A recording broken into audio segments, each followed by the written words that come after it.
Hello friends, स्वागत है आपका पार्ट 4 में, जिसमें हम डिफरेंशिएबिलिटी के बारे में पढ़ेंगे। We had studied continuity till part 3, so we will deal with differentiability from now onwards. Hope you like my video. Please मेरे चैनल को सब्सक्राइब करिए एंड मेरी वीडियोस पे लाइक बटन का ऑप्शन प्रेस करिए। So let's start with differentiability part. जैसे हमने continuity में देखा था कि अगर कोई फंक्शन को हमें कंटिन्यूस प्रूव करना है, so what we do, we find the left hand limit and right hand limit and the value of function at that point for which we have to check the continuity thing.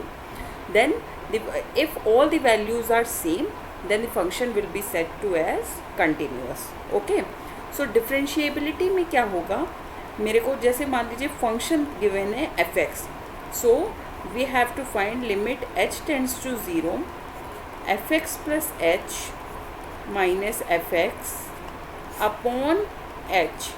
अगर ये limit exist करती है तो मेरा function differentiable होगा, and जो इसकी answer आएगी वो मेरा उस फंक्शन का डिफरेंशिएशन होगा। ओके, डेरिवेटिव होगा। अंडरस्टूड। तो एक एग्जांपल से मैं आपको समझाती हूँ। अगर fx equal to sine x है, तो हमें अगर इस फंक्शन का कंटिन्यूटी देखना है, सॉरी डिफरेंशिएबिलिटी देखना है, तो what we will do, limit h tends to 0 fx plus h पहले हम फाइंड कर लेंगे। fx प्लस h होगा हमारा साइन x प्लस एच, यहाँ पे हम साइन x प्लस एच रख देंगे, minus sine x upon h। Okay, so limit h tends to 0, आप sine x plus h open कर लोगे by using the formula sine a plus b। सो यहाँ पे हो जाएगा sine x cos h plus cos x sine h minus sine x upon h। Okay, so sine x को आप outside लिख लोगे क्योंकि उसमें लिमिट नहीं लग रही है। Limit h tends to 0 cos h minus 1 upon h। मैंने फर्स्ट और थर्ड टर्म को एक साथ लिख लिया, sine x cos h minus sine x को, then plus cos x limit h tends to 0 sine h upon h। अब अगर हम यहाँ पे लिमिट लगाएंगे, तो मैंने आपको ये कंटिन्यूटी पार्ट में एक्सप्लेन किया था, इसकी लिमिट हमारी होती है 1, सॉरी इसकी लिमिट हमारी 0 होती है, and this part will give you the limit as 1। So sine x into 0 हो जाएगा, यहाँ पे कॉस एक्स इंटू 1 हो जाएगा। साइन एक्स को जब हम 0 से मल्टीप्लाई करेंगे तो our answer will be 0 plus cos x into 1 will be cos x, therefore answer हमारा आया cos x। सो हमारी लिमिट एग्जिस्ट कर रही है, इसलिए ये फंक्शन डिफरेंशिएबल है, और इसका डेरिवेटिव क्या आएगा, cos x आएगा। इसी तरह से हम x पावर n का अगर डिफरेंशिएशन करना चाहेंगे, ये फंक्शन डिफरेंशिएबल है, तो इसका डिफरेंशिएशन आएगा n x power n minus 1। Differentiation को हम अपोस्ट्रॉफी से डिनोट करते हैं। ओके, और we can denote as d by d x of the function fx। इसको हम कैसे पढ़ते हैं, फंक्शन का डिफरेंशिएशन है विद रिस्पेक्ट टू x। जो हम नीचे डिवाइड करेंगे वो होता है विद रिस्पेक्ट टू, किसके रिस्पेक्ट में हम डिफरेंशिएट कर रहे हैं। मीन सपोज यहाँ पे अगर मैं आपके लिए ले लेती, एक क्वेश्चन हम करते हैं, x square. Okay, so d by d x आपसे बोला जाता, what is the differentiation, what is the derivative of x square with respect to x. तो हम क्या करते हैं, एक्स स्क्वायर यहाँ पे रखते हैं। मैंने आपको पिछले अभी एक्सप्लेन किया कि एक्स एन का डिफरेंशिएशन जो होता है वो एन एक्स एन माइनस 1 होगा। तो यहाँ पे n की वैल्यू मेरी 2 हो जाएगी, उस फॉर्मूले को अप्लाई करके 2x पावर 2 माइनस 1 हो गया, दैट मीन्स 2x पावर 1। इसको जब आप सॉल्व करोगे तो आंसर आएगा 2x। अगर इसी क्वेश्चन में आपको बोलते हैं एक्स स्क्वायर का differentiation d by d, x square का differentiation with respect to y अगर बोलते हैं, तो हम x एज अ वेरिएबल उसको हम कांस्टेंट मानते हैं, क्योंकि हमको डिफ्रेंसिएशन y के रिस्पेक्ट में करना है, ना कि x के रिस्पेक्ट में करना है। Understood? So d by d y of x square है, तो एक्स स्क्वायर के साथ हम 1 भी लिख सकते हैं। एक्स स्क्वायर को अगर 1 से मल्टीप्लाई करोगे तो आपको एक्स स्क्वायर ही मिलेगा।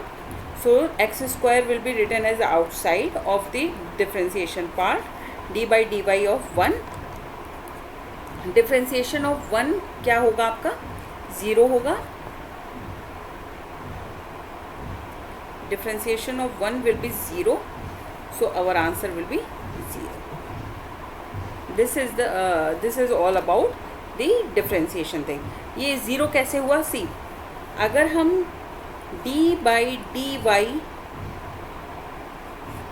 ऑफ y पावर 0 करते हैं, क्योंकि 1 को हम y पावर 0 भी लिख सकते हैं, सो यहाँ पे क्या हो जाएगा 0 into y power 0 minus 1 by using the formula n(n-1). तो 0 को किसी नंबर से अगर हम मल्टीप्लाई करते हैं या किसी वेरिएबल से, तो अवर आंसर विल बी 0, इसलिए इसका डिफरेंशिएशन हमारा 0 आएगा। नाउ एक आपके पास थ्योरम है कि हर एक डिफरेंशिएबल फंक्शन कॉन्टिन्यूअस होता है। कोई भी डिफरेंशिएबल फंक्शन ले लो, जैसे sine x, x square, cos x, tan x and several trigonometric function, whichever you want to take, सारे डिफरेंशिएबल फंक्शन हमारे कंटिन्यूअस होते हैं। बट अगर कोई फंक्शन कंटिन्यूअस है तो ये ज़रूरी नहीं है वो फंक्शन डिफरेंशिएबल भी हो हमारा, ठीक है। तो नाउ डिफरेंशिएबिलिटी के कुछ रूल मैं आपको बता देती हूँ। जैसे अगर कोई फंक्शन, दो फंक्शन है f x and g x, उसको हम ऐड कर रहे हैं और उनका हम डिफरेंशिएशन निकाल रहे हैं, तो our answer will be f dash x plus g dash x. आप अलग अलग उसे डिफरेंशिएट करोगे। अंडरस्टूड? नाउ इसी तरह से अगर हम d by d x of f x minus g x निकाल रहे हैं, तो what we will do, d by d x of f x minus d by d x of g x. Multiplication और डिवीजन में थोड़ा सा different तरह से हम करेंगे।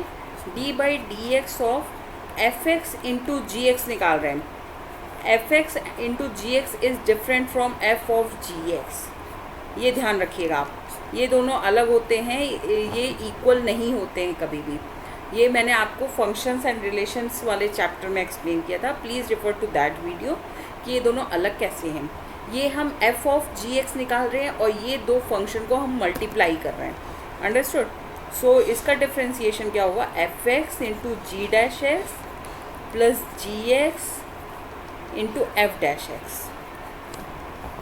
नाउ अगेन, अगर अब हमें अगर दो फंक्शन अगर आपके डिवाइड कर रहे हैं तो उनका डिफरेंशिएशन क्या होता है, f x upon g x कर रहे हो आप, तो उसको कैसे डिफरेंशिएट करोगे, जी एक्स आप एज इट इज़ लिख दोगे, then f dash x derivative of numerator function minus numerator into differentiation of second function of denominator, then denominator का स्क्वायर।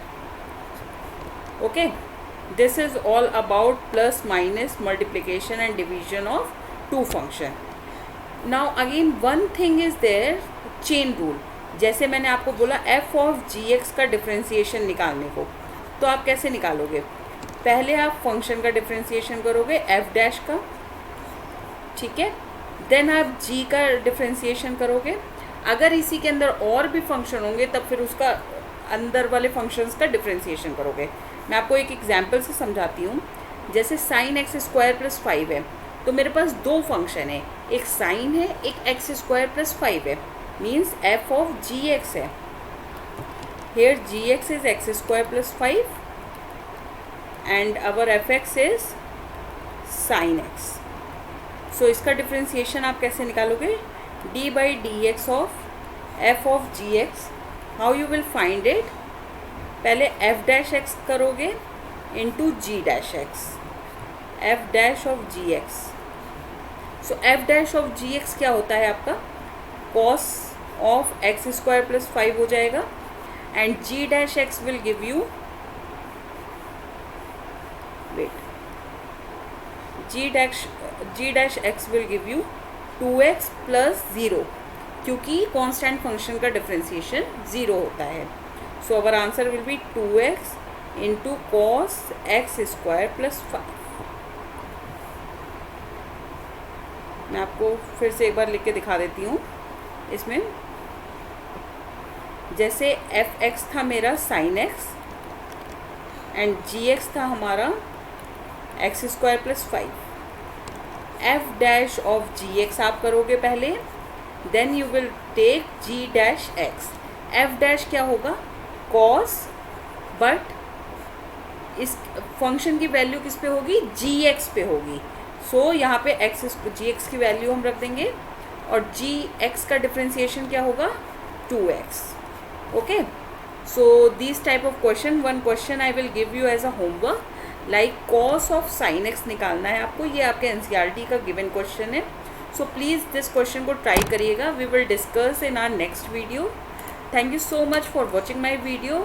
प्लीज़ मेरे चैनल को सब्सक्राइब करिए एंड मेरी वीडियोज़ पे लाइक बटन का ऑप्शन प्रेस करिए. Bye bye.